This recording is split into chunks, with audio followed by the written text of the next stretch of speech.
Now let's examine the path of our football after kickoff a little closer and discover what we can learn about parabolas in particular. First of all, if we look at our football after kickoff, notice how we have a point where the height of the football is rising or increasing, and we reach a maximum height, and then after we reach the maximum height, the football begins to descend to where the receiver will catch the ball. Notice in our parabola how we have a similar increasing height along our graph, and then we reach a maximum height, and then the parabola begins to decrease in height. It's going to be important for you to learn to identify parts of a graph where the graph is increasing when it reaches its maximum height, and in some instances you'll see graphs that have a minimum height, as well as when the graph is decreasing. Not only will it be important for you to identify when a graph is increasing, but you'll have to be able to describe how fast or how much the graph is increasing.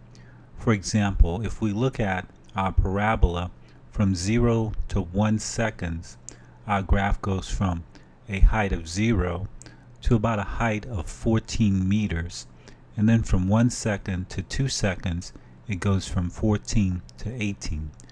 So most of the increase in our height occurs within the first second, and again it reaches a peak or maximum height.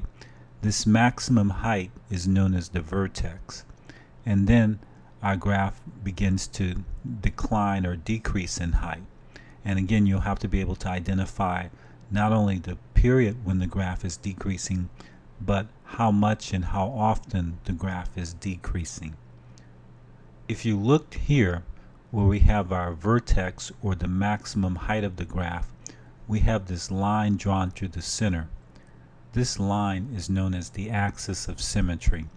The axis of symmetry basically creates mirror images of our parabola. If you can look and see these two images on either side of this line, they're mirror images of each other. So this is known as our axis of symmetry, and in the case of this parabola, it also occurs at our maximum height.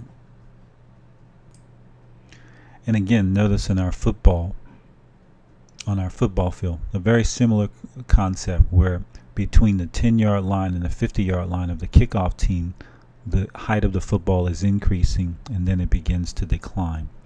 What you really need to take from this slide is this concept of intervals. Notice this time frame here, 0 to 4 seconds, and what you want to discover during these intervals is how is the graph behaving.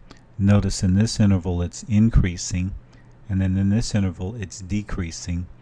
You want to be able to identify the vertex as well as the axis of symmetry, and we've previously learned about x and f of x. X is a concept that's somewhat familiar to us. F of x is a new concept, so let's take a closer look at f of x in the next video.